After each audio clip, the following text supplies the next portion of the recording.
people. We are very different, so we'll be very real, rugged, and raw.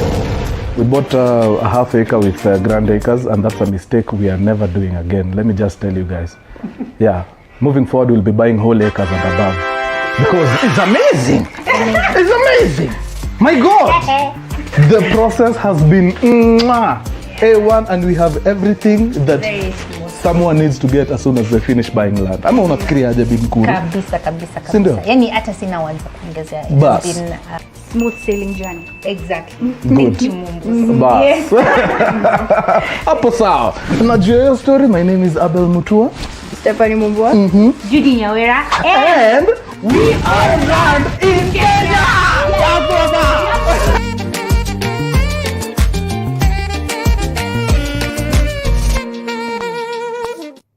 Karibu Abdul. Awesome. We're live.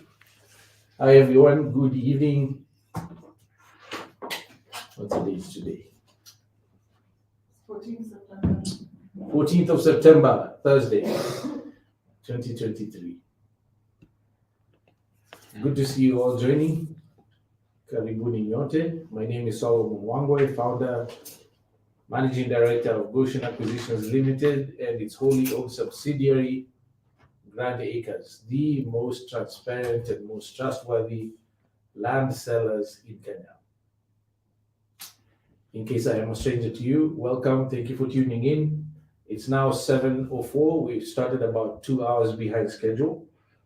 With apologies. Sorry, 2 minutes. 2 minutes. That's a sign that my brain has been working a lot today. Forgive. So I look forward to having our usual conversation, Thursday lives, where you get to send in your questions, concerns, comments, compliments, complaints, as 4Cs. On everything around land ownership in Kenya. And we're happy to share our experiences in as much as it might shed light on your own processes, something you're struggling with. Send in your questions. You don't have to call. We say those for Tuesdays. Today you can send in your comments. And we'll get on with it. If you know someone, as always, who would benefit from this session, share the link immediately. Make sure you like. Check us out on all our social media platforms. Like, subscribe, and let's get this awesome community growing and going. All right, and just for context, every time you see me stare this way, I'm looking at a giant screen so I can read your questions a bit easier instead of trying to stare at these tiny phones in front of me. So, and I have, as always, my able teammates. Today I have David and Coco, Wangwe. George Cargo is somewhere in the back doing his thing because it takes team efforts to do this properly. So let's get going. I see a comment already from Facebook. Anna Rita on WhatsApp. Hello, I follow your page on Facebook. Thank you for taking time to enlighten us on matters land. My question is, if I have certificate of deed, do I still have to get a title deed? Yes, anything that is not clearly labeled as title deed or certificate of title is not a title deed. So it's important that you process that into a title deed. Without seeing the exact document that you're referring to, Anarita, I can't offer you any further guidance. So I strongly suggest, as always, work with professionals. Find a lawyer that you like and trust, one who is competent on land issues. Go and have a chat with them. Ask them to assist you with the way forward on securing the title deed to your property. Okay? Be diligent about it. Don't waste time. You never know when you will require that document to unlock the inherent value of that property for yourself, whether it's to sell, whether it's to borrow against, whether it is to pass on to heirs. If some other knucklehead shows up from somewhere claiming that they are in fact the owner of that land and produce a title deed, even if it's fake, it'll be messy for you if you don't have one to counter that narrative. So be quick about it, and all the best to you. What's up, Cut It Frozen? We see you. Karibu. You're watching us on YouTube. Hello to you too.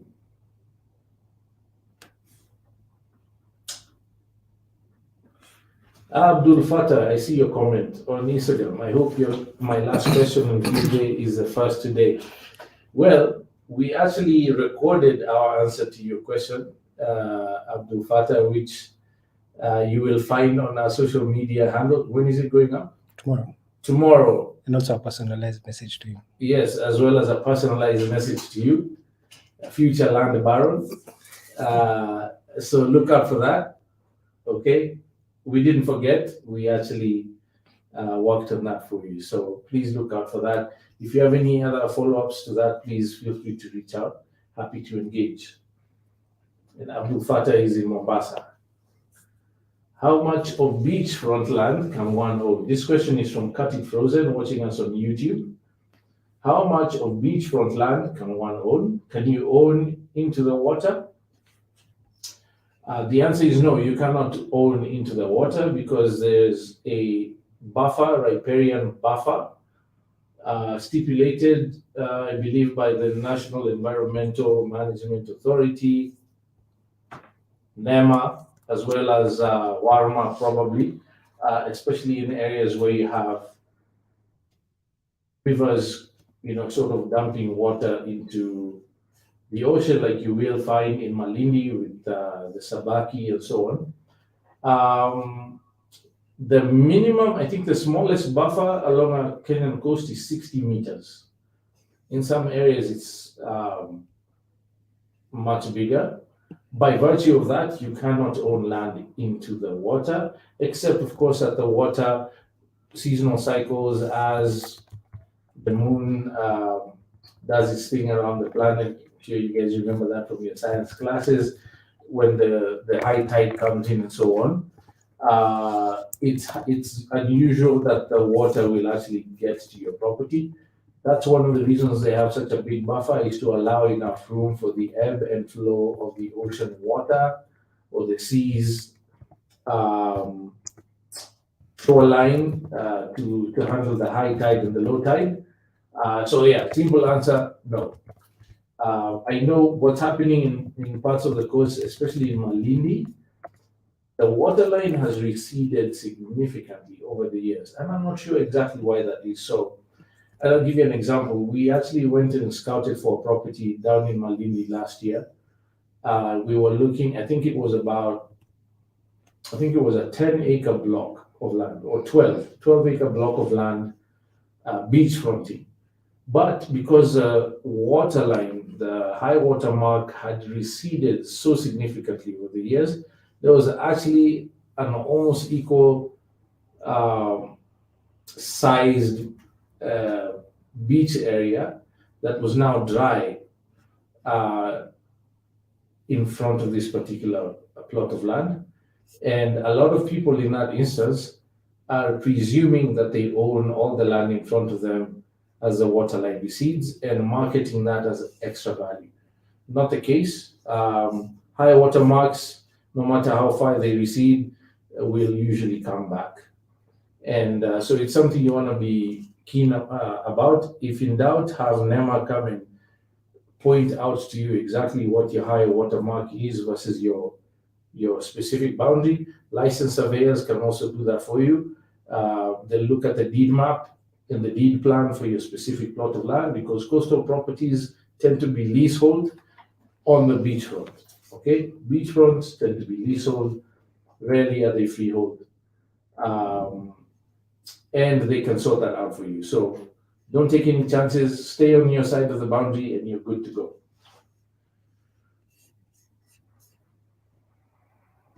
All right. Cut It Frozen is saying again, oh, do you have beachfront property in the coast? Not yet, we're scouting. We're scouting aggressively. We like the beachfronts on the Kenyan coast. So if you know something that's clean, legit, on the beachfront only, let us know. We're happy to consider taking a look at it. Peter Brain 2030 from IG. Thanks for watching, Peter Brain. Good job, big man. Learning a lot from you. Blessings. Blessings to you. Thank you for that kind compliment, Peter. Peter Brain 2030. That's an interesting handle.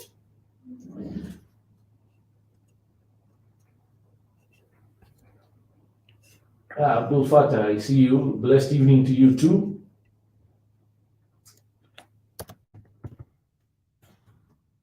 You guys are still having dinner, so they're not sending me questions as usual.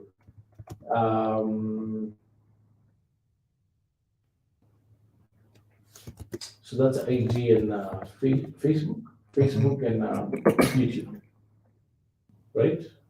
Yep. Okay. And IG. TikTokers are not talking today. They're usually the noisiest, the most active. How much the new government restrictions on TikTok that are giving guys baridi?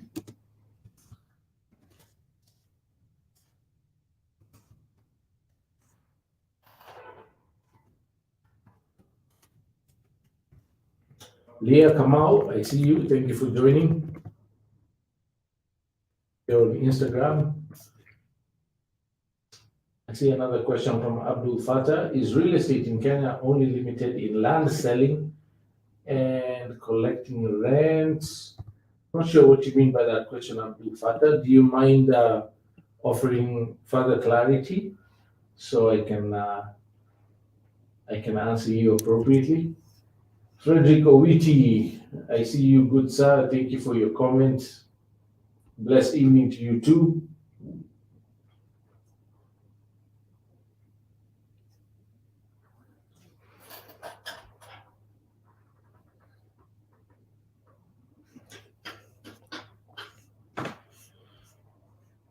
Hey, there's Washu. What's up, Washu?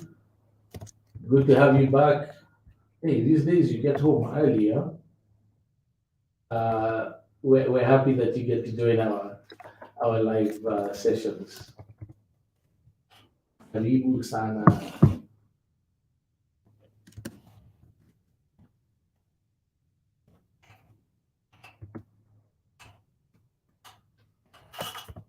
So many people have joined, but they're not sending any questions. I guess there's no questions because you guys now know everything around land ownership in Kenya.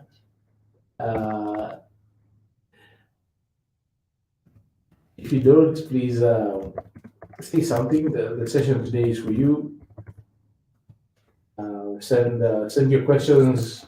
If you know someone who's struggling with something in the land space, encourage them to share as well. People learn a lot from all our experiences, so don't be shy. Susan Ngugi, I see you. So okay, let me tackle this one on IG from Susan Ngugi. I've not been able to dispose a parcel of land. What is your experience with selling in these economic times? Any tips or pointers? Okay, Susan Ngugi, I'm sorry that you are having difficulty selling your parcel of land. Our experience in selling land, we find rarely has anything to do with economic times. In fact, when the economy gets tight, we tend to see a spike in land investments. I know it's strange and counterintuitive, but that's a reality, at least for us. Obviously, we deal with a very specific segment of real estate, which is land, very different from developed properties, which will probably experience more material turmoil. That has always been the case. So that's no surprise to us. Kenyans culturally are uniquely primed for land buying. For whatever reason, what happens in this country does not happen anywhere else on the continent. We are very aggressive land buyers. We have a huge appetite for land buying. And I think that has many reasons historically, historical background, cultural, colonial background have all contributed to our land buying appetite, land ownership appetite in Kenya. So, that's been our experience. Tips or pointers, I think you might want to make sure that you are not overselling or overpricing your property. That could be a reason of moving as quick. Obviously, you also don't want to undersell or underprice it, because you want to get the maximum value you can for it, especially if the selling decision is not forced, meaning you're not in distress, you're not facing foreclosure and that sort of thing. You want to have a balanced approach. Generally speaking, I tell people always leave something on the table for the next owner, meaning always offer the property for a slight discount below the market rate. This way you ensure faster liquidation, faster disposition, because it's attractive. You're leaving some equity on the table for them. Presumably, even then, you are making a profit, and it's always good practice. In my view, that's a very personal, philosophical point of view, I know, but it's one of the ways we increase the marketability of our properties. Land never sells as quickly as one might imagine or would like. So exercise some patience as well, but look at your marketing, look at your pricing, look at your neighborhood. What are the comparatives selling for, and then make that hard decision or business decision quickly, and take steps to remedy that. So I wish you all the best, Susan Gogi. I hope you find the right buyer quickly. Okay, Robbins from TikTok. Best place to buy land affordably now. Do you have anything? The best place to buy land affordably now is a place that suits your goals for buying the land in the first place. Robbins, if you're asking about specific price range, maybe you can give us an insight on that, then I can address that. I suspect that's really the question you're asking, but best place to buy land affordably is a place that is best suited for your intentions and purposes, as well as your pocket size, right? Of course, we do have something. Check out our website. We have amazing opportunities selling out fast, because after all, we are the most trusted and transparent land seller in Kenya, and our sites are always stunning. You will not find anyone else in this country with sites that are as beautiful as ours. Nanyuki is available. Naivasha, we have a beautiful compound directly on the highway opposite the Safari Center, where there's an art cafe market, and a Naivas supermarket. Mixed use development, commercial in the front, residential in the back. Only about 43 parcels available for that. Check it out on our website, as well as in Buko, where we have 1 acre parcels going for only 1.19. Amazing deal. So check us out. If you're interested, send us a message. The number that you can reach out to, even on WhatsApp, is 07 0001 0001. Again, that's 07 0001 0001, and we'll be happy to engage with you. Thank you for that question.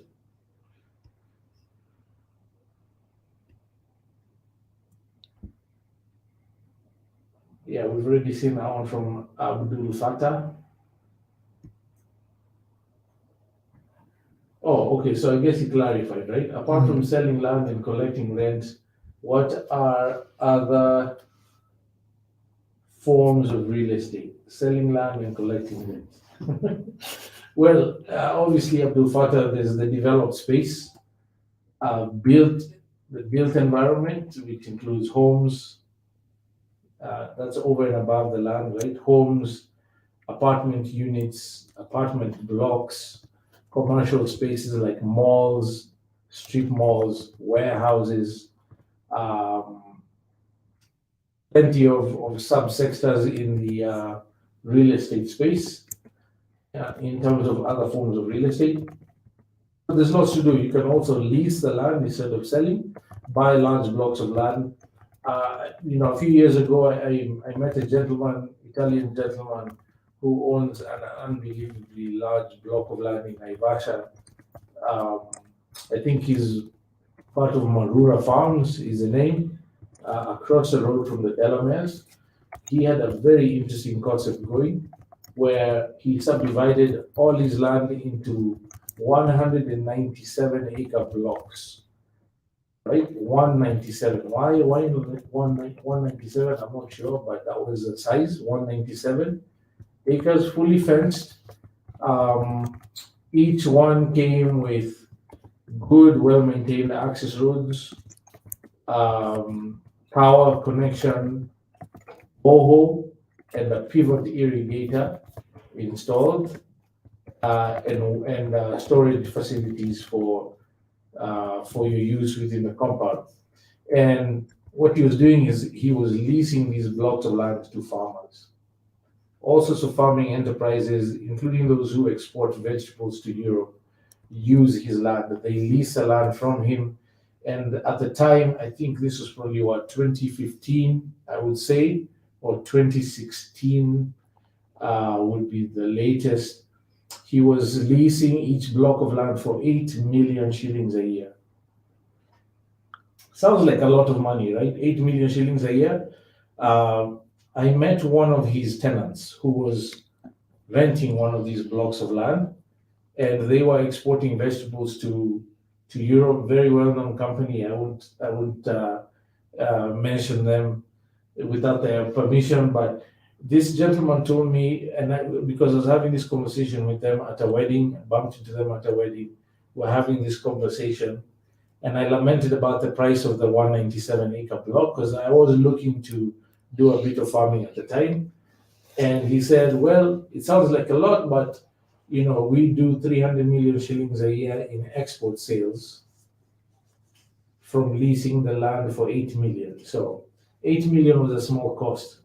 And in reality, if you look at the value of land out there, you'll be paying 10 million bobs per acre. So if you're gonna amass enough capital to buy, call it 200 acres, 8 million bobs a year is cheap, especially if you're generating value from it. That's a great business model. I look forward to exploring that more, and I always encourage people to look at these off the beaten path sort of opportunities on how to best use land without necessarily selling it. Because once you sell land, it's gone. It's not like software where you can sell the same program 100 million times, right? Land is a finite material fixed asset. Once you've sold it, it's gone. So if you're looking at long-term wealth building and you're interested in holding your land, leasing it in the meantime is a great way to be in the real estate space. You can also lease and sublease to others.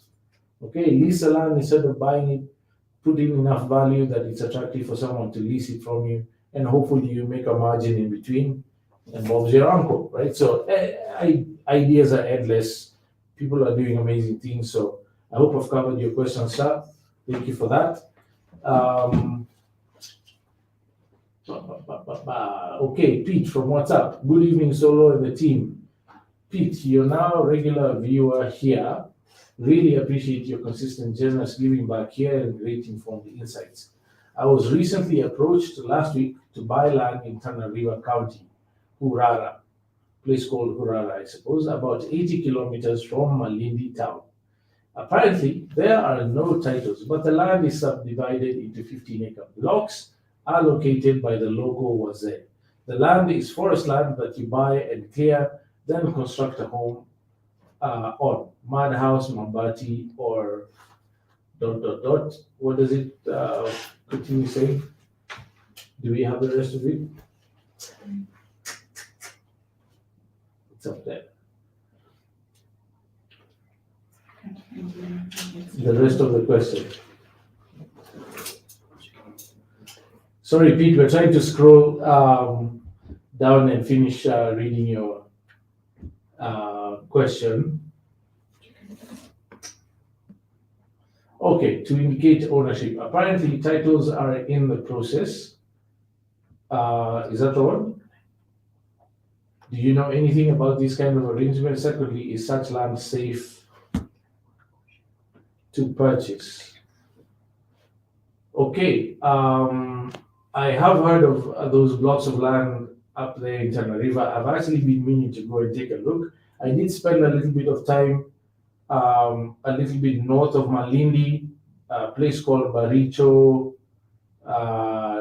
Chakama, that area. I believe it's on the way to the area that you're describing. This was about 40 or so kilometers from Malindi town, where similar blocks of land were being sold. I actually looked at one from one family that had been allocated 20,000 acres as a block, and we were trying to buy a portion of it. Dirt cheap, but they didn't have title deeds. These tend to be undergoing adjudication, which is why they don't have title deeds. They are previously classified as trust lands or communal lands that the government just never processed titles for, and they are reserved for the ancestral inhabitants, natives, right? Those whose ancestors are known to have settled in that area. And from time to time, the government will undertake the adjudication process where they do the survey, do a head count of all the members of the community who are native to that area, allocate the land by size of family. Maybe there's a formula they use per person. I really don't know what the rationale is, because in some areas, the families end up with larger blocks of land, like in Chakama, like I've described, where families are sitting on 20,000 acres as opposed to 15, like what you're describing. And I've shared before that anything that doesn't have a title deed, I don't touch. It's just way too risky. All sorts of things could go wrong that are completely out of your control. Unless you're buying for like 1,000 bob an acre, maybe you can say if things go wrong, fine, I'm going to risk 1 million shillings for the opportunity to own 1,000 acres, because those do happen from time to time. It's just too risky. So I don't recommend people do engage with adjudicated or properties that are still undergoing adjudication, meaning titles are yet to be processed, because a lot can go wrong. A lot. I know people who've done it, they take 5 years to get their titles.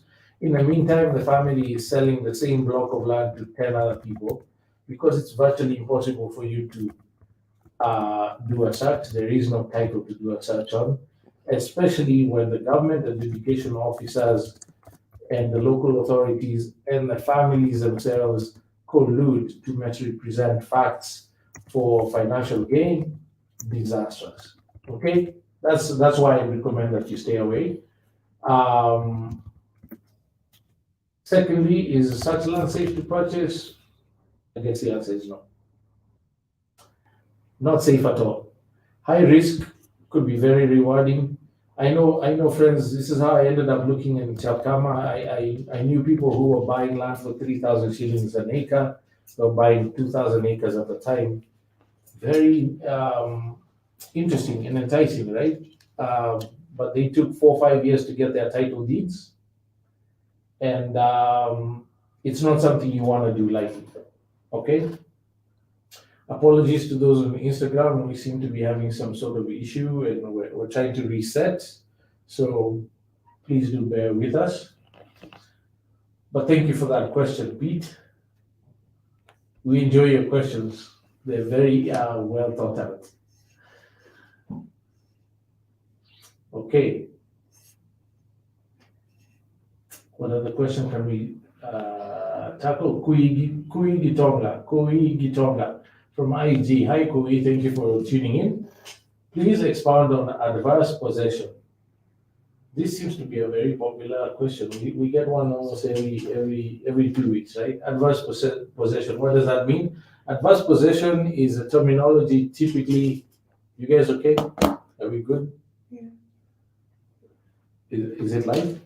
Yeah, it was showing that it was, but when we check on our accounts, there was nothing. Okay, apologies, Instagram fam. Not sure what's going on with Instagram today, but hopefully you can track along. I was explaining adverse possession is a term generally used to describe the process through which squatters possess land. So in Kenya, by law, if a squatter has uninterrupted settlement and use of land for 12 years in a row, they get the right to own the land or a portion of it. You can't just kick them off. If they've lived and used the land for 12 years straight, they enjoy adverse possession. They possess the land adversely, meaning they now have ownership rights, even though they haven't paid for the land, blah, blah, blah. The actual owner, when they do show up, cannot just kick them off. It has to be negotiated. In many cases, you have to pay them off if they're willing to leave. In the worst of cases, you have to subdivide the land and share it.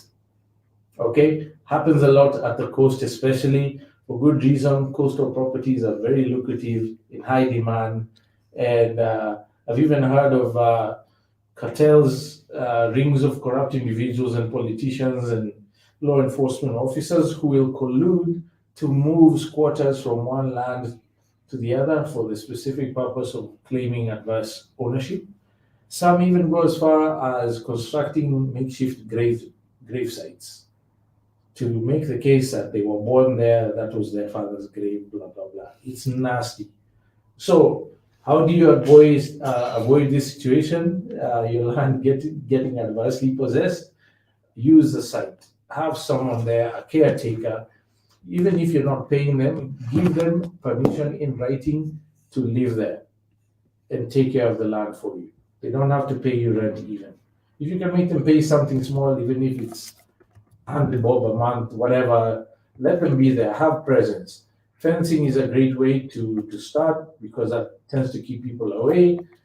Presence on the site reinforces that. Planting trees, vegetation, that sort of thing will often tell people that, hey, this land belongs to someone, and they're obviously in touch with it because it's being taken care of. Those are some of the easier ways to occupy your space when you're an absentee landowner, meaning you own land that you do not live on a permanent basis or as a primary residence. You want to be proactive. Land ownership, especially in very popular and lucrative and attractive areas, always at high risk of dealing with squatter problems. So you want to be proactive about it. That's an excellent question, Kui. Thank you. What should we say? Really, Kui, try aggressive marketing. Also, don't lose hope. Land gains value.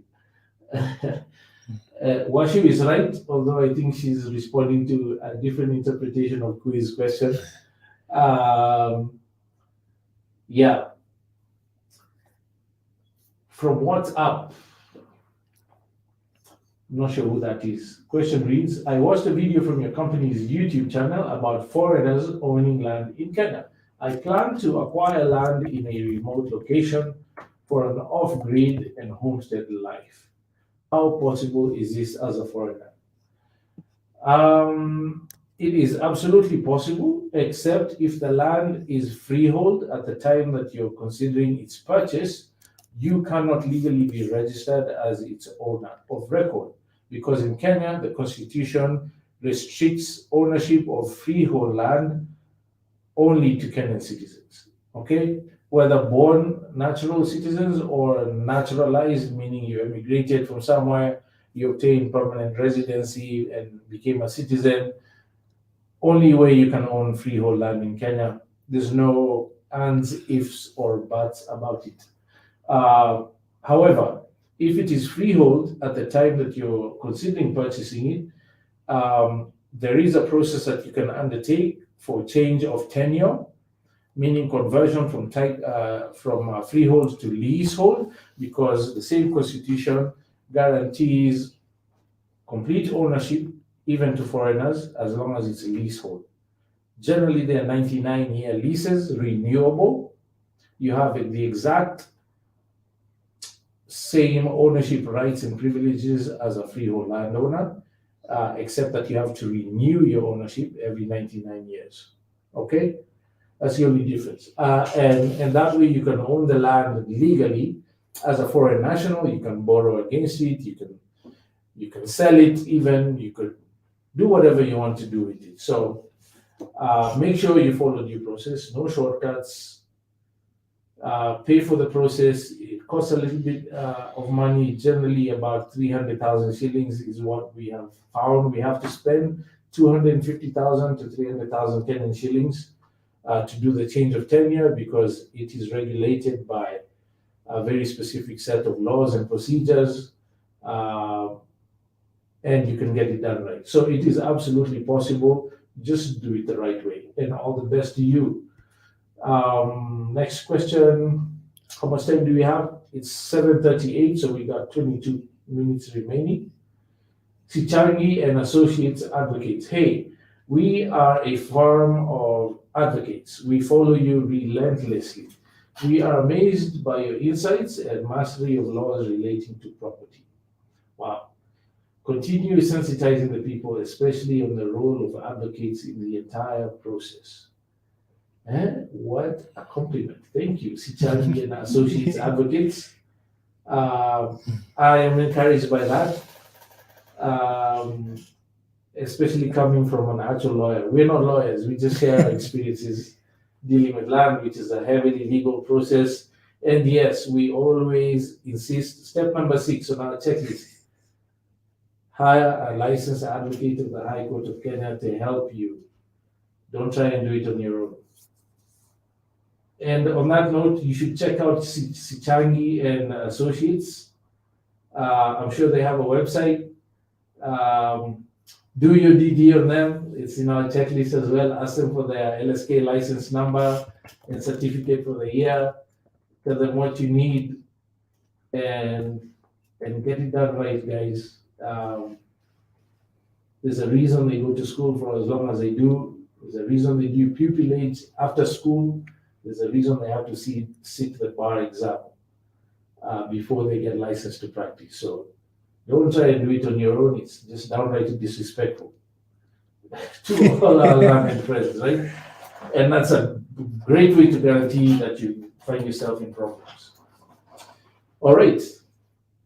Next question is quite a number today. Awesome. I think everyone wakes up from 7:30. Frederick, what are the considerations and potential outcomes associated with transferring personal land into my company's assets? Okay, main consideration is stamp duty, unless, of course, the company you are transferring your personal property to is 100% owned by you and you alone. You can make a case to KRA to waive the stamp duty if you're transferring the property from your personal name, if you're the only owner, to a company where you are the sole shareholder. Because in essence, it's one and the same, you're simply changing entities. So legal fees will be due, stamp duty potentially. Now, if stamp duty is going to be levied because you have partners in a company and you therefore disqualify yourself from any waivers, there's a chance even capital gains tax may be assessed because of the transfer of value to the entity, depending on how you structure that. Again, Frederick, like I've said, this particular process will require assistance from a licensed advocate. Explain your situation. It may not even be the best thing to do to transfer your personal property into a company's assets. There's lots of tax implications around that. Okay, so get advice. Start with your licensed advocate. It's also a good idea to talk to a tax attorney or a tax specialist, accounting firms that specialize with tax. They can advise you thoroughly in advance, because the wrong move now could be very costly later. Okay. I see one from Osborne Odongo. I guess we'll get to it later. John Mugo, the realtor. Hello, Solomon. Most land selling companies allow clients to book for a plot after viewing before they can pay their first deposit or the full amount. In the case a client opts out of the sale, is that part two? Is the booking fee refundable? Okay. Thank you for that question, John Mugo, the realtor. In this regards, this is the second part of your question. So let me just answer the first one before we move on. Is the booking fee refundable? It depends on what the land selling company has informed the customers beforehand. A lot of companies will make the booking fee non-refundable. Yeah, that's a fact. We have customers who have told us of this experience, and I've seen some advertisements out there with this regard. So read the terms and conditions before you engage and be okay with them first. You can't complain later if they disclosed it to you beforehand. So it depends. That's the best answer I can give you, John Mugo. Strictly speaking, it's good to have it refundable. What we do at Grand Acres, for instance, for those who want to book, because sometimes we're offering a product that's very limited in number and more people want to own it than we have of it, right? And people would not want to wait until they've done a site visit and blah, blah, blah, because while they're planning to do that, someone else came and paid without even visiting, especially for those in the diaspora, and the opportunity is gone. So we do allow people to pay a booking fee and lock it in, but even then, that lock-in period is very short. We require that they sign a letter of offer to book, and shortly, immediately after that, they have to sign a sale agreement. Now, in the event that they change their mind, for instance, they pay a booking fee, they go visit the site, they decide they don't like the site for one reason or the other, or they found a different opportunity, or a family emergency came up and they can't proceed with the transaction like they intended to, and they want to pull out, we as Grand Acres will offer a full 100% refund as long as they're pulling out before the sale agreement has been signed. Okay, but all those terms have to be in writing, otherwise you can't really complain or throw a tantrum if you paid your money without written terms being adhered to. Okay, I'm being told to face the camera. Okay, it's because I'm reading the questions. Next time, move the TV to my front, guys. My eyes are not like a chameleon. I can't look sideways. All right. Part two of John Mugo's question. In this regards, a while back, former Kiambu Governor Waitito lost a deposit he had paid for a property in Nairobi CBD. The courts refused his request for refund. Yeah, happens a lot. Depends on what the sale agreement said. I mean, why was he asking for a refund? It's difficult to comment on that unless we have details of his transaction. And there's a million possible variations and possibilities around how a sale agreement is structured. I suspect that the deposit was 10%, okay? And for some reason he wasn't able to complete the transaction. And in most cases, if you do a sale agreement that is compliant with the Law Society of Kenya's conditions of sale, the purchase deposit will usually be non-refundable, meaning it is kept by the seller as liquidated damages because you've wasted their time, their lawyers created sale agreements, now they have to remarket the thing all over again, blah, blah, blah. Therefore, they keep a 10% of the transaction value. Now, I should say that depending on the scope of the value, for instance, if you're dealing with an acre in Westlands that's valued at, say, 400 million shillings, 10% of that would be 40 million.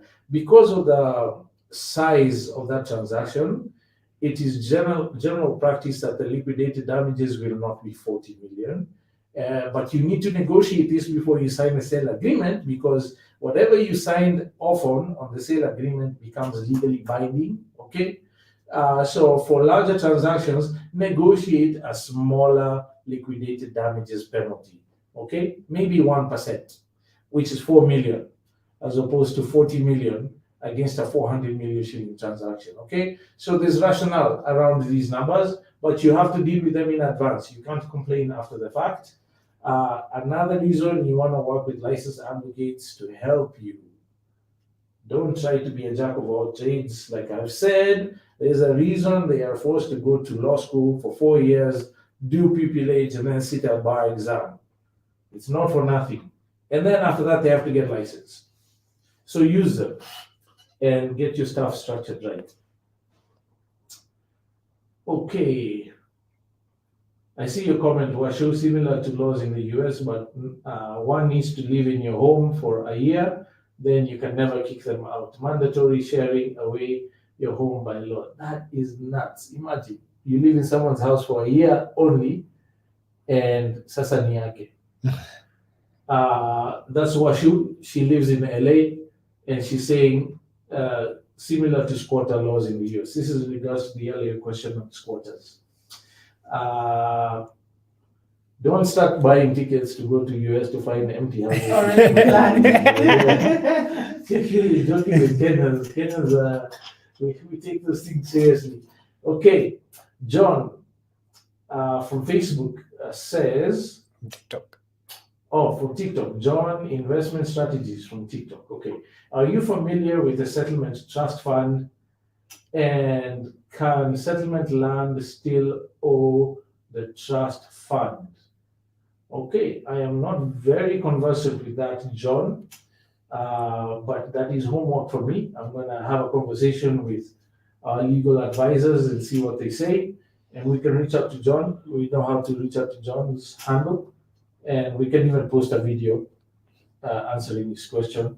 So make a note of that, John. Thank you for that question. I'm about to learn something new myself. Osborne, what's up, Osborne from Canada? We the North. Good to hear from you, sir.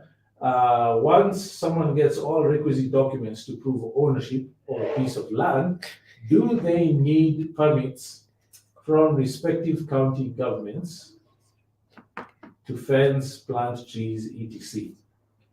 Yes, to some extent they do, Osborne, particularly if you're going to be constructing permanent fences. You need county permit and approvals, which you can pursue fairly painlessly. I mean, barring the typical corrupt culture that you have to deal with, unfortunately, you can get it done right. So yes, I'm not sure about planting trees. In fact, I think the government, according to His Excellency the President William Samoei Ruto, our current president in Kenya, I saw him the other day talking about how the government will start to pay people to plant trees. That is awesome. So rather than pay for permits to plant trees, hopefully soon the government will be paying us for planting trees on our property. So I'm not sure you need to pay for permits to plant trees. For fencing, absolutely. And of course, every other sort of value addition in terms of construction of homes, servants' quarters, storage facilities, garages, all that. And these are county specific. So you need to look at the specific county that you're doing this in. They vary from county to county, but in general, the answer is yes. Okay, what's that? Selling us. Selling us well from IG. Selling us right. Selling us. Well, okay. Selling as well from IG. Can you talk about putting a property in a trust? I've heard about it in the US, in Kenya, not. Yes, it's possible to do that in Kenya. We actually did an episode with Mr. Adnan, senior real estate partner of Anjawala and Kana, Africa's top #1 law firm, has been rated that way multiple times over the last 10 years, which is great for Kenya that we have such amazing talent in the legal fraternity. He joined us on an episode actually a couple of episodes where we talked about how to set up trusts for your properties, for your family that survive your death, and manage assets for the benefit of your successors as well. So yes, it is possible to do that in Kenya. If you're interested, please go to our YouTube channel, Own Land in Kenya, or you can search for Goshen Acquisitions. Find the episodes we shot, I think it was last year, 2022, with Mr. Adnan of Anjawala and Kana. Caroline Mutoko was part of that conversation as well, in terms of how to set up trusts, and you will learn a ton. And of course, you can reach out to licensed advocates to help you with that. It's a bit of a specialized as segment, As trustee, but yes. not necessarily so as trustee. find the right people. Great, thanks, the Judy. land laws You're watching in us on 2012 were Facebook amended. and They've kind of borrowed a similar YouTube. structure, And LinkedIn. but then Facebook, subsequently, YouTube, and LinkedIn. It should be playing regulations were passed on the and screen forms right were now. published. The conversation And we there are had with forms that actually allow you the to best get legal that. minds in Africa, right in our backyard here in Nairobi. Mr. Adnan, shout out to Adnan, amazing advocate. He shared a lot of good stuff that would cost you a pretty penny were you to get a consultation at a highly rated law firm. But tons of good information there. Please make sure you watch that. And all success to you setting up your trust. Okay, we have 4 minutes. Okay, I guess if we make up for the 2 minutes we were late, we have 6 minutes to go, or 8 minutes. Yeah. We have 8 minutes to go. Okay, Pete from WhatsApp. Speaking of grave matters, what is your opinion on selling land where one's ancestors or parents are buried? Thank you for that question, Pete. We also recorded a response to your comment from Tuesday that will be posted tomorrow on our social media. So look out for that. Shout out to you. But to answer your question now, my opinion is that, as far as ancestral land is concerned, it's a very subjective decision, obviously. It's personal.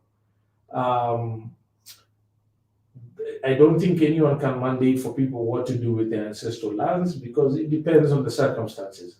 The example I gave in the recorded answer we shot today for you, Pete, is an example I shared of places like Kiambu, which is on the outskirts of Nairobi, Red Hillside, Ruaka. Ruaka is a 5-minute drive from Village Market, even less, 3 minutes drive from Village Market.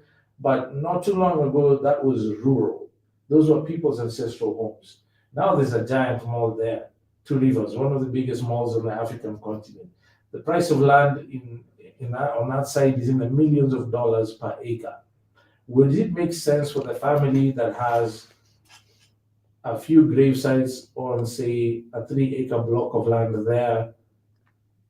Would it be wrong for them to sell off the land? Or at least a portion of it, because of the economic empowerment that they would experience by selling this highly valuable land now, because while it was rural in the past, now it is very prime. And I do not imagine their ancestors would be okay knowing that their successors, their grandchildren, their great-grandchildren, are living in poverty when they could sell the land where their grave is, and change their destinies for the foreseeable future. I think so. These are questions that people have to grapple with on a very personal level, which is why I say it's subjective. There is no law that mandates what you do with ancestral land. If it's private land, okay, it's up to the private owners to decide. I will share though that the banking industry in Kenya takes a very poor view of land that has burial sites on it. You will never be able to get a loan using the land with a burial site as security because it's just not something they want to mess with. If you default and they have to sell off the land and yet your parents are buried there, your children are buried there, whatever the case may be, it's messy. It's a high-risk situation for the bankers. So the banking sector does not touch land as security if it has a burial site on it. So it's good to understand, but my opinion is if it makes sense and all parties, all the private landowners, the affected stakeholders are in agreement, do it. I know there's a lot of cultural taboo around moving grave sites, for instance, and disturbing the dead who are resting. But again, these are also subjective by culture, family, religion, so on and so forth. So I'll leave it there. Washu. So do you disclose that there is a burial site? Yes, you're supposed to disclose before they disburse the loans to you. If you're using land as security, ideally they will send an assessor to look at the land and make sure there's no burial sites on it. Even if you do disclose, they will confirm. That will also be stated in a survey report and potentially even a valuation report that they use to determine how much they can risk in lending to you against the asset. So yes, Washu, you have to disclose. It's good manners, good human behavior to be honest, and the banks will probably come and confirm for themselves. So there you go. Good questions. Okay, this is from Mark Wambogo, who says, "Good evening, Mr. Solomon. Hope you all are having a grand day." Yes, we are. Thank you. Grand evening now, actually. If one identifies a piece of land, can they give you the work to do the due diligence? The answer is no, Mark, because we're not advocates, we're not surveyors, we're not valuers. We don't do that. We only speak about land we own ourselves. We are land sellers and we only sell what we own, unlike agents or brokers who help connect buyers and sellers. We strictly only sell what we own. So, I strongly suggest if you haven't yet, Mark, please go to our website, grandacres.co.ke, download the Grand Acres checklist. It will give you a step-by-step guideline on how to do your due diligence and which specialists and experts you need to employ along the way to make sure that you eliminate as much as possible any chance of getting defrauded or making a wrong decision. Okay? But that's not a service we offer. The most we do is a Grand Acres checklist, absolutely free download on our website. So have at it. And all the best to you. Okay. Which one shall we capture? Abdul Fattah, man, he wins the award for most number of questions. Closely followed by Washu. Abdul Fattah says, is purchasing an apartment or penthouse process similar to buying a piece of land? Yes, now it is, particularly with the Sectional Properties Act, which the former president, His Excellency Uhuru Muigai Kenyatta, passed into law. Now gives single apartments a separate title, just as if it was sitting on its own land. So the floor plan is essentially title deeded. Okay, the process is practically the same. There's no difference really. The only main difference I would say is the tenure. Apartments will typically be leasehold, certificates of lease, versus land which can have also freehold. I've never seen an apartment with a freehold title. After all, apartments have never been able to have individual titles until just recently, about a year and a half ago, almost 2 years ago when it was enacted. So yes, similar, but don't do it yourself.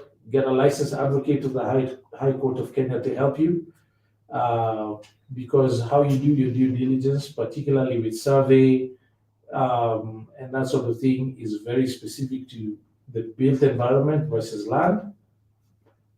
So hire the right experts to help you. Okay, we have question. Time for one more question. One last one. Which one shall we go with, guys? John Mugo with okay. Question number 3. If you buy land where the residents have made it a controlled residential area, not via the planning department of the county, one buys the land and builds an apartment. What are the risks? Okay, so if you're buying land where the residents have sort of an association that manages or controls what people do within the compound, they share the compound, but it's not sanctioned by the planning department of the county, yeah, very risky, because you may have a challenge being a good neighbor if your intended purpose for the land is diametrically opposed to how your neighbors would prefer the neighborhood to be used. So do your homework. Even though they may not have legal grounds to stand on, if it's not formally sanctioned or listed as a special condition on the page of the certificate of title, which they usually are. These are, today you can be very specific on the conditions of use for such properties if you're creating communities for residential purpose. Even if it's not, it's important that you're able to live at peace with your neighbors and not rub people the wrong way. That's the biggest risk. Obviously, if it is formalized on the certificate of lease in the special conditions of use, then you are restricted to meeting those conditions, and all of you are as well. In your case, I guess you need to make a call about whether or not you're willing to rub your neighbors the wrong way and do what you want to do, or find a different site where you will not have those issues to deal with. So all the best to you, John Mugo, Realtor. Thank you for that question. It is now 8:04.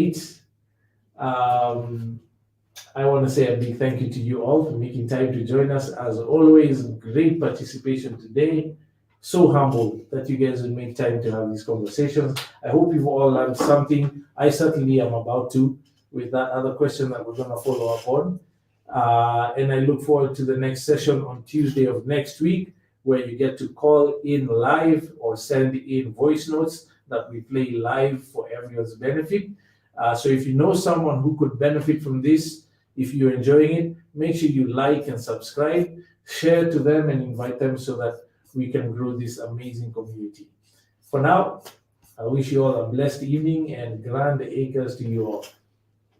Well, guys, I know people stand here and say a lot of good things. Us guys are not people, we are very different, so we'll be very real, rugged, and raw.